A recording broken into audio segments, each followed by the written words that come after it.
So a little bit of video for me today on my Ironman training progress is that I am looking at January 20th. So this is 3 weeks into the 4th month of my training for this summer triathlon season coming up.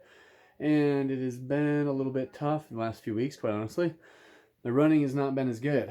This last week I haven't put in any distance on with mostly just shorter runs of 5 or 6 miles. They did 7.5, and it was good pace, but probably about 6:40, between 6 and 6:40 pace, but about 6:20, 6:25 on average, and I had a couple breaks to drink my protein and creatine. But the problem is I have these new running shoes coming in. Hopefully tomorrow. They're Ultra Torins, which are the same brand of shoe, same type that I have right now that I've had for the past couple years, but they're the newer model. They feel really excellent, so I'm excited about that because I think it'll really make a difference in the way that I can keep that performing on the treadmill. January here, it's very difficult to keep that performance on the treadmill moving because a lot of cold, a lot of right after Christmas feeling, a lot of lack of excitement. It's very difficult to keep the adrenaline flowing and to keep wanting to have this awesome long range performance body and mindset that helps me to make these things happen in a time that is competitive. And so it's very difficult with that, and I know that it's a struggle.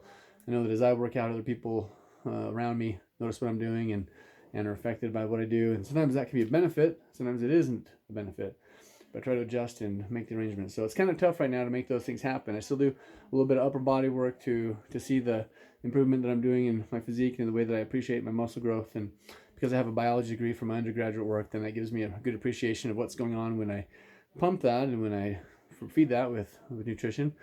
And a little bit of swimming lately has been okay. Haven't been putting in very many miles though, maybe up to a mile tops a couple times a week. And similarly, biking's been a little bit low, and so not a lot of serious hard energy into that. But I have been trying to run out a couple of the things in my life that reduce a little bit of stress and a little bit better performance on reducing the negativity that I feel when I have to push hard when I train. Because sometimes I really feel like I've got to push just to keep that body going, regardless of some of the difficulties that go through my mind. And then that creates a little bit of dissatisfaction I don't want to go back to. So I'm trying to erase that, move into some other more positive, supportive things and people in life. And that helps me to have that more positive mindset as I train. Difficulty is that sometimes it becomes a little bit complacent, and I feel like it's too hard to be able to push the long miles in. So I'm working on that. Hopefully I'll be able to make some serious improvement with my new shoes and looking to make things happen that way, because I know this is a serious goal for me. And if you're working on training, then you have to know that if you believe and you know that you can do it, sometimes it just takes a little bit longer to just slow down for a minute and then put back pace back on, sort of like intervals. And you do that in a lot of things, and it makes a difference as long as you feel like you really love it. And if you really do, and you remember that, and you keep coming back to that, then it'll make a difference in the way that you're pushing and the way that you can help yourself to appreciate that push without feeling like it's not worth it. So good luck if you're training. Otherwise, my training's going okay, and I'll talk to you later.